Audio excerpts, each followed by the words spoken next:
ये video special PT वाले बच्चों के लिए। ये इस वीडियो में मैं आपके साथ जो पीटी की अभी रिसेंट चेंजेस आई हैं जब हम पीटी को आयल्स में कन्वर्ट करते हैं तो उसके रिगार्डिंग है। पीटी वाले बच्चों ने स्पेशल इस वीडियो के लिए रिक्वेस्ट किया था। इस वीडियो में मैं उस कन्वर्जन को डिस्कस करने के साथ साथ पीटी का क्या स्कोप रहेगा, क्या कनाडा अप्लाई कर सकते हैं कि नहीं कर सकते, इसके अलावा पीटीई का सक्सेस रेट क्या है, एसडीएस है कि नॉन एसडीएस है, सारी की सारी चीज़ें जो है डिटेल में डिस्कस करूंगा। लेकिन उससे पहले हमारा यूट्यूब चैनल जरूर सब्सक्राइब कर लीजिए क्योंकि इस पर आपको ऐसी ही इन्फॉर्मेटिव वीडियोस देखने को मिलती हैं। जब हम पीटी की बात करते हैं तो पीटी झाला जैसे कि मैं बहुत बार बोल चुका हूं, कनाडा में एक्सेप्टेबल है, बिल्कुल आप पीटी कर सकते हैं, एक्सेप्टेबल है वो, आप उसके थ्रू वीज़ा अप्लाई कर सकते हैं। जैसे कि ड्यूलिंगो टेस्ट है, एम्बेसी ने क्लियर कर दिया था कि वो एक्सेप्टेबल नहीं है, लेकिन पीटी एक्सेप्टेबल है, सबसे पहली बात। दूसरी बात, जो पीटी का अभी जो रीसेंट चेंज आई है जब हम उसको आयल्स में कन्वर्ट करते हैं तो वो बच्चों के लिए एक गुड न्यूज़ है। हालांकि जो उसको आयल्स में कन्वर्ट करते हैं वो 4.5 बैंड से लेकर जो है वो 9 बैंड तक होता है, लेकिन इसमें मैं आपके साथ वो मेजर 3 जो हैं जिसमें 6 बैंड हो गए, 6.5 हो गए और 7 हो गए, उसका मैं बताने वाला हूँ कि क्या चेंज आएंगे। क्योंकि यही कनाडा अगर ऑस्ट्रेलिया की बात करते हैं तो ये जो 3 कैटेगरीज हैं ये सबसे ज़्यादा इंपॉर्टेंट होती हैं। सो 6 बैंड जब बात करते हैं तो पहले जो 6 बैंड बनते थे वो 50, मैं ज़्यादातर कहता था कि 51 पे जो बनते थे, लेकिन अब उसको चेंज कर दिया गया है, अब 46 पे हैं। जी नोट कर लीजिए, बहुत ज़्यादा इंपॉर्टेंट है। पीटी बच्चों जिन बच्चों ने करना है या जिन बच्चों ने कर भी रखा है तो आपके जो बैंड स्कोर हैं पीटी का, अगर आपके जो हैं वो 46 हैं या उससे ज़्यादा हैं तो आपके उस मॉड्यूल में जो है 6 बैंड्स आयल्स के बनेंगे। ये बहुत बड़ी एक गुड न्यूज़ है आपके लिए, क्योंकि 51 कई बच्चों के 57 या 58 रह जाते थे, अब वो 6 बैंड ही हैं 46 से ऊपर। दूसरा है 6.5। 6.5 पहले जो था वो 58 पे होता था, लेकिन अब उसको 56 पे कर दिया। ये भी बहुत बड़ी न्यूज़ है, क्योंकि मैं आमतौर पे कहता रहता हूँ कि अगर आपने पीटी के साथ कनाडा अप्लाई करना है तो आपके 6.5 बैंड होने चाहिए। तो पहले मैं कहता था कि 58 मिनिमम लेकर आइए। जब भी आप मेरी कोई भी वीडियो उठा के देख लीजिए, मैंने मिनिमम स्कोर बोला है बच्चों को 58, लेकिन अब जब उन्होंने 56 कर दिया है 6.5 को, तो आपने जो अप्लाई करना है कनाडा के लिए वो 56 या उससे आगे ऊपर लेकर आप अप्लाई कर सकते हैं। उसके बाद 7 बैंड है। अगर आप बहुत बढ़िया स्कोर रखना चाहते हैं पीटी में, आप चाहते हैं कि मेरा वीज़ा आ जाए, मैं 100% तो नहीं कहूँगा लेकिन स्कोप जो है बहुत ज़्यादा बढ़ जाए, तो आपको 7 बैंड लेने चाहिए। 7 बैंड जो थे वो सब जब हम पहले बात करते थे वो 65 पे जो होता था वो 7 बैंड बन जाते थे, लेकिन अब उन्होंने 1 पॉइंट इंक्रीज कर दिया तो 66 पे बनेंगे। अभी हमारा रिसेंटली एक जो वीज़ा आया है उस लड़के के 71 पॉइंट थे और उसका रिसेंटली अभी पासपोर्ट रिक्वेस्ट आई है। सो ये 6.5 और 7 बैंड का जो मैंने आपको बता दिया मेजर चेंजेस हैं। जो बच्चे 6 बैंड पीटी में भी जिनको 6 ईच प्रॉब्लम आ जाती थी उनके लिए अब इजी हो गया है, क्योंकि 6 बैंड जो हैं वो 46 पे बनने वाले हैं। सो ये एक मेजर चेंज है, इसको नोट कर लीजिए।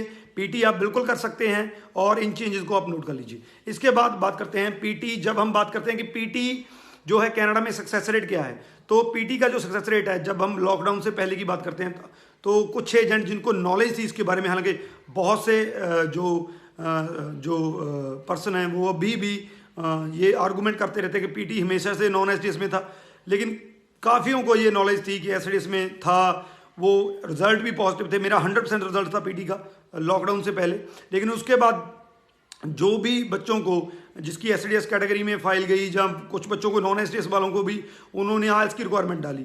सो इसके बाद क्या है, इसके बाद पीटी की जो फाइल्स हैं वो मोस्टली नॉन एसडीएस में ही प्रोसीड होंगी। अगर इसमें कोई अपडेट नहीं आती है तो आपका जो नॉन एसडीएस में आपको लगाना पड़ेगा। ये नहीं है, ये बहुत इंपॉर्टेंट है, इसको नोट डाउन कर लीजिए। नॉन एसडीएस का मतलब ये नहीं है जैसे आप आयल्स पे एक में अगर आपके 5.5 बैंड है तो अगर पीटी में आपके मान लीजिए 6 ईच बैंड हैं जहाँ आपके 7 बैंड हैं, आप उसको आयल्स से कंपेयर कीजिए कि आयल्स के भी जी नॉन एसडीएस में जा रहा है कि मैं 5.5 है, मेरे 7 बैंड होकर भी मैं नॉन एसडीएस में जा रहा हूँ, तो फ़र्क क्या है? बहुत ज़्यादा फ़र्क है। जिसके 6 ओवरऑल 5.5 बैंड है नॉन एसडीएस कैटेगरी आयल्स में है, उसके जो चांसेस हैं कहीं कम होंगे अगर आपके पीटी में 65 या 66 से ज़्यादा है या 6.5 से ज़्यादा है। सो ये कंपैरिजन करना बहुत ज़्यादा मुश्किल है कि आप नॉन एसडीएस में तो आ रहे हैं लेकिन आपकी लैंग्वेज प्रोफिशिएंसी पीटी में बहुत ज़्यादा है, क्योंकि पीटी में आपका स्कोर 6.5 नॉट लेस देन 6 है। सो इस चीज़ को बहुत ज़्यादा ध्यान से मैं इसमें आपको समझाने के लिए अलग से भी वीडियो बनाऊंगा एक। सो ये कंपैरिजन ऐसे नहीं हो सकता है कि नॉन एसडीएस में 2 फाइल्स गई आयल्स की और पीटी का स्कोर बहुत बढ़िया है। आयल्स का जो है कि में से 5.5 है, सेम रिजल्ट होने के चांसेस हैं, ये नहीं है, इसमें ये कंपैरिजन नहीं हो सकता, इसमें अलग से वीडियो बनाऊंगा। लेकिन आप पीटी में अगर आपके बढ़िया स्कोर हैं तो आपके चांसेस बहुत ज़्यादा हैं, चाहे वो नॉन एसडीएस के अंडर ही है। इसके बाद पीटी का स्कोप क्या है? पीटी का स्कोप आप कर सकते हैं अगर आपको आयल्स टफ लगता है, अगर आपको लगता है कि आयल्स में हमेशा मेरे जो बैंड स्कोर है वो इंक्लूड नहीं हो पाते हैं, पीटी आपको इजी लगता है तो कर सकते हैं, बिल्कुल कर सकते हैं। नॉन एसडीएस में भी अप्लाई कर सकते हैं, आपके वीज़ा जो चांसेस हैं वो वैसे ही रहेंगे जैसे एसडीएस में अप्लाई करके 6.5 के रहते हैं। सो इस चीज़ को आप नोट डाउन कर लीजिए।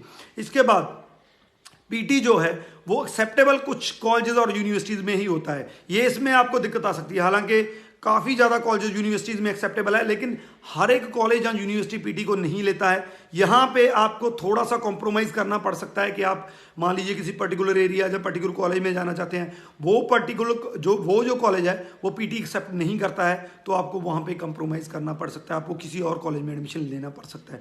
कस्टोगा, Yorkville University, Algoma University Canada West, Sault College, Canadore College. So ये जो कुछ इंस्टीट्यूशंस हैं जो पीटी को आसानी से, सीबीयू आसानी से जो ऑफर लेटर देते हैं, सो आप उस इंस्टीट्यूशन में अप्लाई कीजिए। मेरा यही सजेशन रहेगा अगर ऑफर लेटर अप्लाई करना है जो आपको इजीली जो है वो दे दे। काफ़ी कॉलेजेस ने लिख रखा है कि हम पीटी एक्सेप्ट करते हैं लेकिन वो ऑफर लेटर नहीं देते हैं। सो पीटी को लेकर मैंने काफ़ी चीज़ें आपके साथ डिटेल में डिस्कस की। गुड न्यूज़ है, नोट डाउन कर लीजिए, 46 पे 6 बैंड है, 56 पे जो है वो 6.5 बैंड है, ये गुड न्यूज़ है आपके लिए। बाकी पीटी के रिगार्डिंग अगर आपका कोई क्वेश्चन हो तो नीचे छोड़ दीजिए, बहुत सारे क्वेश्चन हैं। तो मैं शुरू करने जा रहा हूं फिर से online counselling face to face 1-to-1 Rajveer Chahal के साथ, उसको आप ज्वाइन कर सकते हैं। नीचे डाल दीजिए, लिख दीजिए कि आपको फ्री ऑनलाइन काउंसलिंग मेरे साथ करना है, तो आपको स्लॉट आपका बुक कर लिया जाएगा, उसके बाद आपको टाइम आपका बता दिया जाएगा।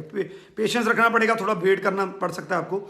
इसके अलावा इंस्टा पे जैसे मैं कहा बिल्कुल एक्टिव हूँ, आ जाइए, डीएम कर दीजिए, आपके हर एक क्वेश्चन का आंसर मैं खुद दूंगा। राजवीर चहल एक्सपर्ट से थैंक यू सो मच।